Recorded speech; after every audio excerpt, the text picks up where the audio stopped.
வணக்கம் நண்பர்களே. 2026ஆம் ஆண்டு உங்களுடைய துலாம் ராசிக்கு எப்படி இருக்கப் போகிறது என்று நீங்கள் தெரிந்து கொள்ள வேண்டுமா? இந்த ஒரு வருடத்தில் உங்கள் வாழ்க்கை அதிரடி திருப்பங்களை சந்திக்கப் போகிறது. உங்கள் விதியில் என்ன காத்திருக்கிறது? வேலையில் அபார வளர்ச்சி கிடைக்குமா? உறவுகளில் மகிழ்ச்சி பூக்குமா? சவால்கள் வருமா? வெளிநாட்டு பயண கனவுகள் பலிக்குமா? திருமணம், குழந்தை பாக்கியம் போன்ற சுப நிகழ்வுகள் நடக்க வாய்ப்புள்ளதா? பழைய கடன் சுமைகள் மொத்தமாக தீர்ந்து சொத்து சண்டைகள் முடிவுக்கு வருமா? இந்த முக்கியமான கேள்விகள் அனைத்திற்கும் ஒரே வீடியோவில் தெளிவான பதில்களை பெறலாம். 2026ஐ உங்கள் வெற்றிகரமான ஆண்டாக மாற்ற முழு பலன்களையும் தெரிந்து கொள்ளுங்கள். ஸ்கிப் செய்யாமல் 2026ஆம் ஆண்டு எனக்கு பொதுவாக எப்படி இருக்கும்? இது கலவையான பலன்கள் நிறைந்த ஆண்டாக இருக்கும். ஆண்டின் முற்பகுதி ஜனவரி மே சாதகமாகவும், இரண்டாம் பகுதி ஜூன் முதல் சவால்கள் நிறைந்ததாகவும் இருக்கும். குரு பெயர்ச்சிக்கு பிறகு நிதானமும் கவனமும் தேவை. என் தொழில் அல்லது வேலையில் இந்த ஆண்டு பெரிய மாற்றங்களை எதிர்பார்க்கலாமா? ஆம், ஆண்டின் முதல் பாதியில், குறிப்பாக ஏப்ரல் வரை புதிய வாய்ப்புகள், பதவி உயர்வுகள் அல்லது புதிய முயற்சிகள் வெற்றி பெறும். இரண்டாம் பாதியில் சக ஊழியர்கள் மற்றும் மேலதிகாரிகளுடன் சற்று கவனத்துடன் செயல்படுவது நல்லது. திருமண வாழ்க்கை இவ்வாண்டு எப்படி இருக்கும்? முதல் பாதியில் மகிழ்ச்சி நிலவும். மே மாதத்திற்கு பிறகு 7ஆம் வீட்டில் ஏற்படும் சில மாற்றங்களால் துணையுடன் கருத்து வேறுபாடுகள் வர வாய்ப்புள்ளது. விட்டு கொடுத்து செல்வது குடும்ப அமைதியை காக்கும். புதிய தொழில் தொடங்க இது சரியான நேரமா? ஜனவரி முதல் ஏப்ரல் வரையிலான காலகட்டம் புதிய முயற்சிகளுக்கு மிகவும் உகந்தது. இந்த காலத்தில் தொடங்கும் தொழில் நிலையான வளர்ச்சியை காண வாய்ப்புள்ளது. மே மாதத்திற்கு பிறகு முதலீடுகளை தவிர்த்து இருக்கும் தொழிலில் கவனம் செலுத்துவது நல்லது. பொருளாதார நிலை இந்த ஆண்டு எப்படி இருக்கும்? சேமிப்பு அதிகரிக்குமா? ஆண்டின் முற்பகுதியில் வருமானம் சீராக இருக்கும், சேமிப்பதற்கான வழிகளும் உருவாகும். இரண்டாம் பாதையில் தேவையற்ற செலவுகள் அதிகரிக்க வாய்ப்புள்ளதால் பட்ஜெட் போட்டு செலவுகளை கட்டுப்படுத்துவது அவசியம். வெளிநாடு சென்று படிப்பதற்கோ அல்லது வேலை செய்வதற்கோ வாய்ப்புகள் உண்டா?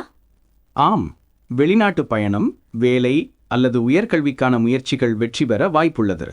குறிப்பாக ஆண்டின் முதல் சில மாதங்களில் இதற்கான முயற்சிகளை தொடங்கலாம்.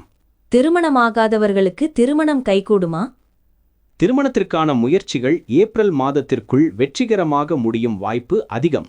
அதற்கு பிறகு முயற்சிகள் தாமதமாகலாம் அல்லது தள்ளி போகலாம். குழந்தை பாக்கியம் எதிர்பார்த்து இருப்பவர்களுக்கு சாதகமான காலகட்டம் எது? ஆண்டின் முற்பகுதி ஜனவரி முதல் மே வரை குழந்தை பாக்கியம் போன்ற சுப நிகழ்வுகளுக்கு சாதகமானதாக உள்ளது. குடும்பத்தில் சொத்து சம்பந்தமான வழக்குகள் அல்லது பிரச்சனைகள் தீருமா? சொத்து சம்பந்தமான விஷயங்களில் வெளிப்படையான பேச்சுவார்த்தைகள் மற்றும் நிதானம் தேவை. சட்ட விஷயங்களில் அவசரம் காட்ட வேண்டாம். ஆண்டின் இறுதியில் ஓரளவு தீர்வு கிடைக்கும். பெற்றோரின் உடல் ஆரோக்கியம் எப்படி இருக்கும்? நான் என்ன செய்ய வேண்டும்? பெற்றோரின் ஆரோக்கியத்தில் சிறப்பு கவனம் தேவை. அவர்கள் விஷயத்தில் அதிக பொறுப்பை நீங்கள் ஏற்க வேண்டியிருக்கும்.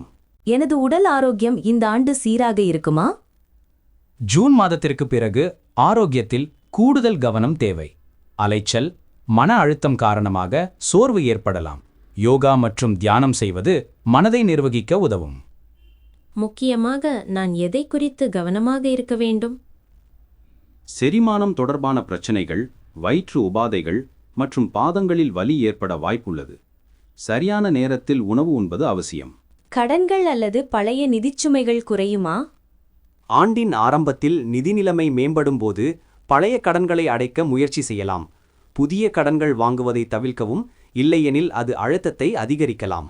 முதலீடு செய்ய ஏற்ற காலகட்டம் எது? நீண்டகால மற்றும் உறுதியான முதலீடுகளை ஜனவரி முதல் ஏப்ரல் மாதங்களுக்குள் செய்யலாம். மே மாதத்திற்கு பிறகு ரிஸ்க் உள்ள முதலீடுகளை தவிர்ப்பது புத்திசாலித்தனம்.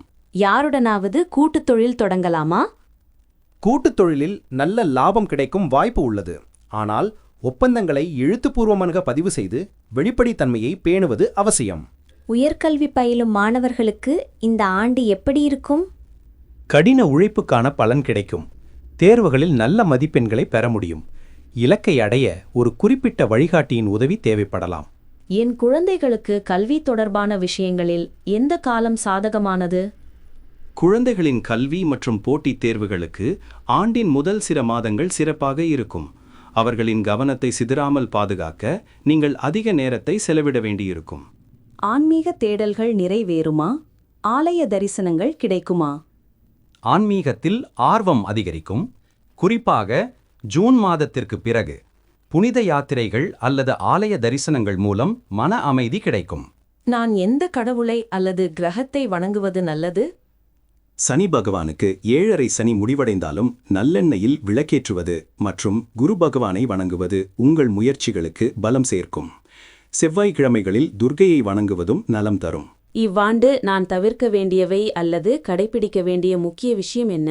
கடைபிடிக்க வேண்டியது நிதானம், விடாமுயற்சி மற்றும் பேச்சுவார்த்தைகளில் நேர்மை. தவிர்க்க வேண்டியது அவசர முடிவுகள் எடுப்பது, அடுத்தவர்களை எளிதில் நம்புவது மற்றும் வதந்திகளை பரப்புவது.